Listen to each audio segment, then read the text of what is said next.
Hey guys, welcome back to another video here on the channel. Yesterday, Hyundai revealed the 2025 Tucson as well as the Santa Cruz at the 2024 New York International Auto Show.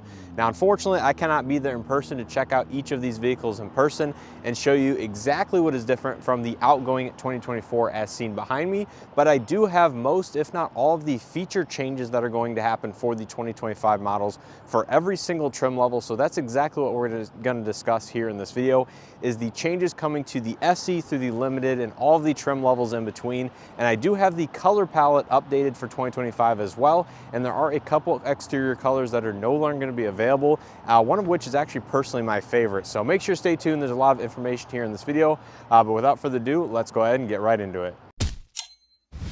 So quickly before we begin, I do want to say a lot of this information is very preliminary and early on in the stages, and I even noticed a couple errors on the Hyundai press documents that they had released for the 2025 Tucson trim level, the XRT in specific. So do keep that in mind while watching this video. I believe everything to be accurate as of me filming this video, but of course make sure to stay tuned, subscribe here on the channel for additional information, including the exact pricing across the board once Hyundai releases it, likely over the coming 6 to 8 weeks or so, because they are saying these vehicles are going to be on dealership lots sometime in June. So really not that far away, but make sure to stay tuned here on the channel for additional information. So diving right in, the 2025 Tucson is a refresh, not an all new generation. As you can pretty much tell from the outside, really only the front and rear fascias got any changes. The side profile looks pretty much unchanged for the most part, and the interiors actually got a pretty major facelift, including the entirely new dashboard design, the updated technology, including the UI and the hardware with the dual 12.3-inch screens, the return of physical buttons and knobs on the inside with the small HVAC touch capacitive type controls like they have been debuting in the Santa Fe and the Sonatas. So really the interior is where the biggest changes are going to happen in this all-new generation Tucson, but the exterior, mainly the front end, is going to get a little bit beefier, a little bit tougher looking, and does have a little bit larger of a lighting signature as a whole. Now, when it comes to the trim levels for the 2025 Tucson, this is going to be identical to the 2024, so they're all going to be a carryover. You're going to have SE, SEL, SEL Convenience, XRT, and Limited for the internal combustion models. The hybrid is going to be found in Blue, SEL Convenience, NLine, and Limited. And then the plug-in hybrid is returning as well in an SEL and a Limited trim only. Now, of course, the plug-in hybrid was kind of limited availability for the first half of this generation, if you will. Not sold in every state, so hopefully they will expand the availability on that and make it roll out to other states that currently sell some of the fully electric Ioniq models. I think there is certainly a market for the plug-in hybrid Tucson where it is currently not sold, so hopefully we'll see an expansion of that, but really no change in terms of what trims are going to be available in all three versions of the Tucson. So next I want to run through all of the exact trim levels and tell you what features are being gained in that trim level versus a comparable 2024 model. So starting with the entry-level SE, you're going to gain the 12.3-inch infotainment system, which is the CCNC Lite system, so no built-in navigation, but does have wireless Android Auto and Apple CarPlay. Also supports over-the-air software updates. It comes with Bluelink Plus, which is free for the lifetime of the first owner, so that is standard on every single Tucson now, which is great to see. You have Sirius XM radio, front and rear USB-C charging ports. You have the HVAC afterblow technology, which essentially ventilates the HVAC system, gets rid of additional moisture inside of the system, so you don't have any foul smells or just mildew buildup inside of the vents, which is very nice. You have standard proximity entry with push button start on the SE, and that will also likely add the remote start capability from the key fob, just like that of the 2024 Kona SE, which did add standard proximity entry with remote start as well. And then finally, you do have front and rear overhead LED lighting inside of the vehicle as standard equipment versus the halogen that were found on the SE and SEL for 2024. You had to get the SEL Convenience or higher to get the LED lighting. So nice to see those premium changes. Now, there is going to be one feature in specific that I noticed on the detail sheet that appears to be going away or getting downgraded from the 2023 and earlier, and that is the blind spot collision avoidance assist is now considered blind spot warning. Now, I'm not sure if that means the steering or the actual active assist functionality of the vehicle is going away. for the 2025 model and onward, but it is a little bit interesting that that was a note that changed in the detail spec sheet. But anyways, moving on to the SEL, this is going to gain 18-inch alloy wheels versus the standard 17-inch found on the 2023 and 2024s, of course. It has the 12.3-inch infotainment system, also with the CCNC light system, so no built-in navigation. Of course, supports wireless Android Auto, Apple CarPlay, over-the-air software updates as well.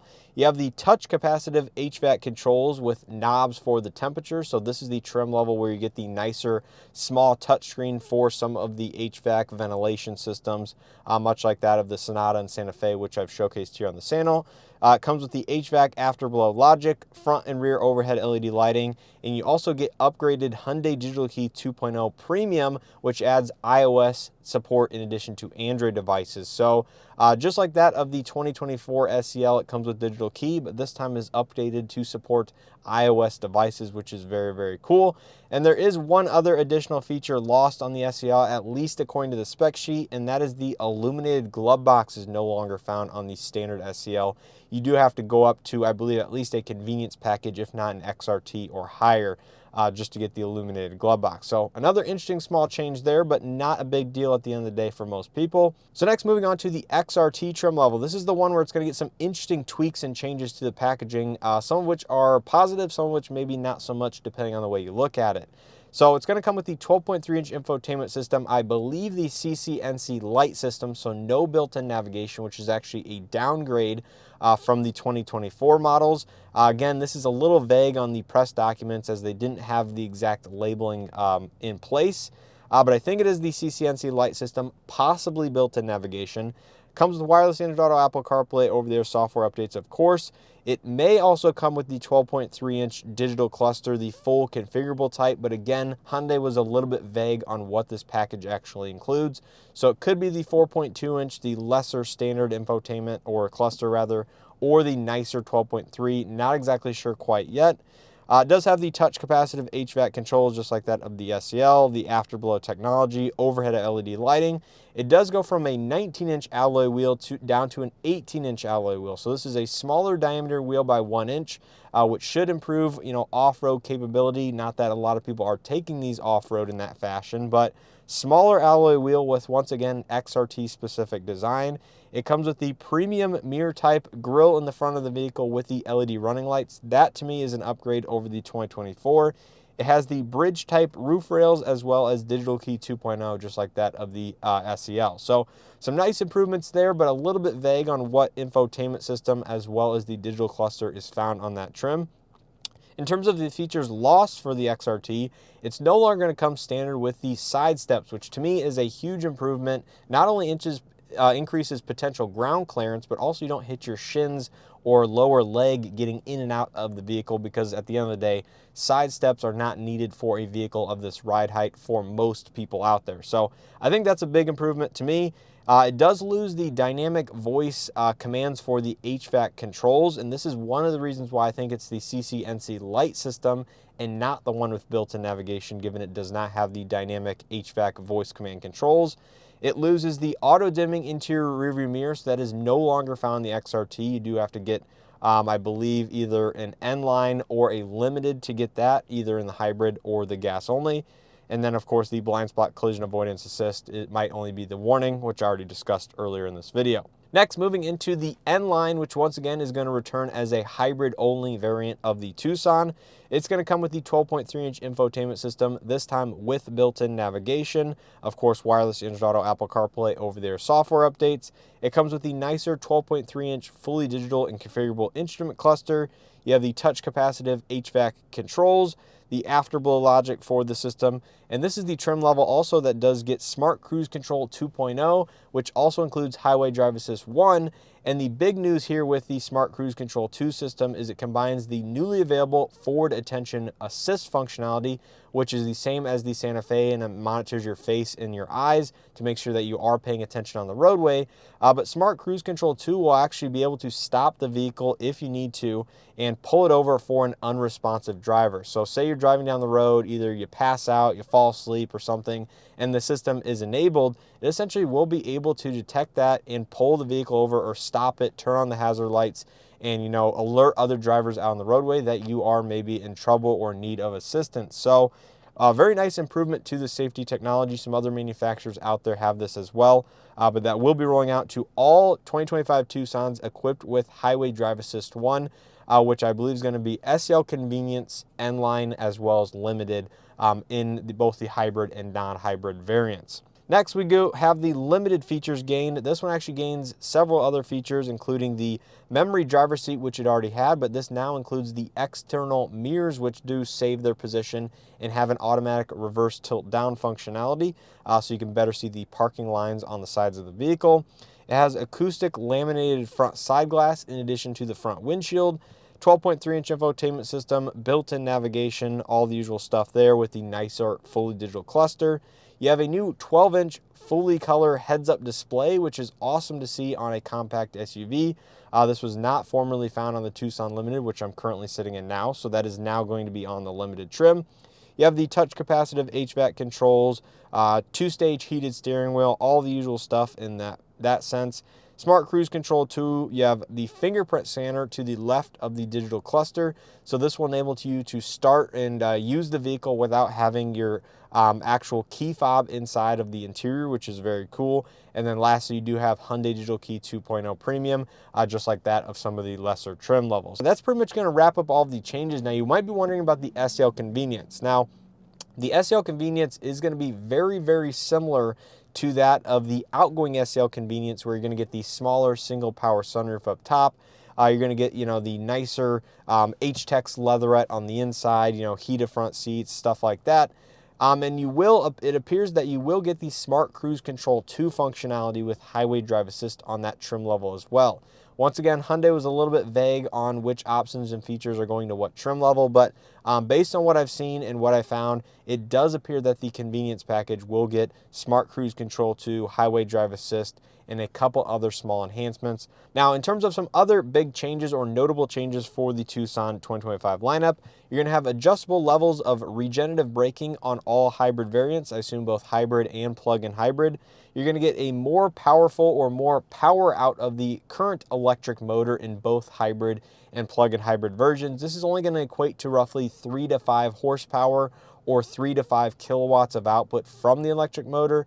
So I don't think it's really a huge difference, and you're not going to notice a huge difference in overall output, but cool to see that Hyundai is tweaking motor output for both the hybrid and plug-in hybrid. You're going to have a new My Drive functionality, which is essentially a custom drive mode you can program on the infotainment system. And with some of those modes, you're going to get a new baby mode, green zone, as well as sport mode tuning. So baby mode smooths out the initial acceleration from the hybrid electric motors on the hybrid and plug-in hybrid versions.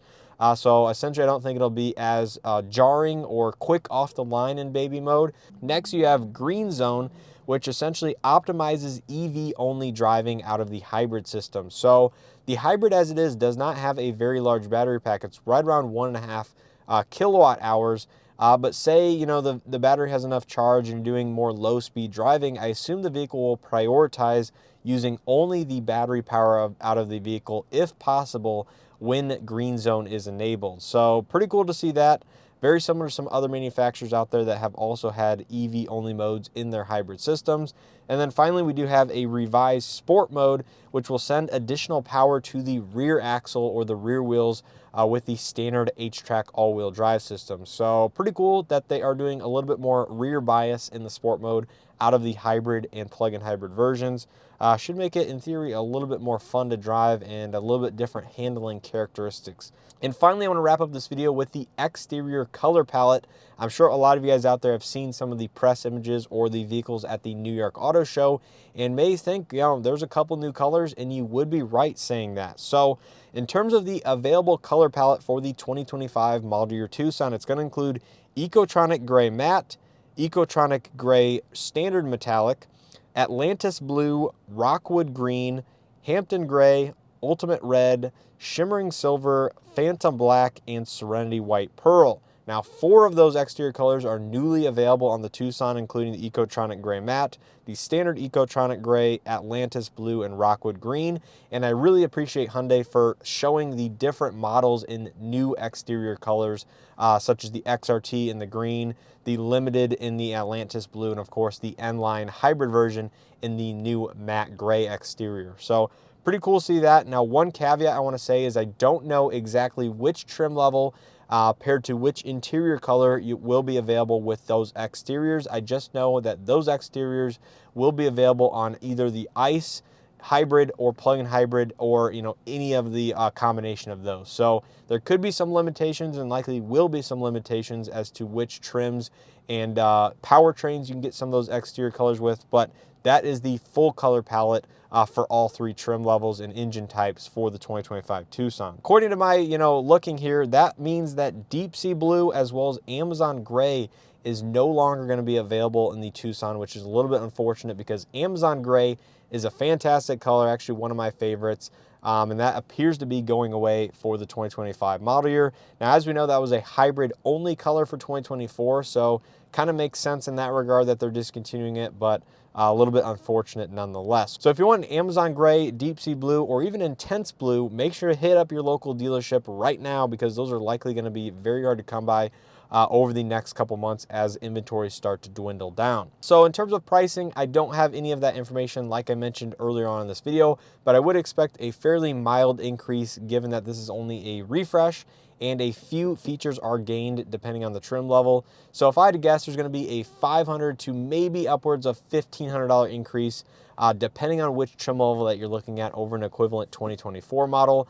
The Limited, I could see getting one of the biggest price increases given it does have most of the new equipment available, but trims such as the XRT or the entry-level SC, I think would receive more of the least change, given that they are getting rid of the side steps on the XRT and really need to stay with a competitive price point for the entry-level SC, given it is their price leader vehicle. So don't expect a massive change, but I do foresee a fairly minor change in pricing. Now lastly, in terms of availability, they do say June 2024 the internal combustion variants will become available on dealership lots, and the hybrid and plug-in hybrid variants will come later in the summer, so maybe in the following 2 to 3 months after the fact.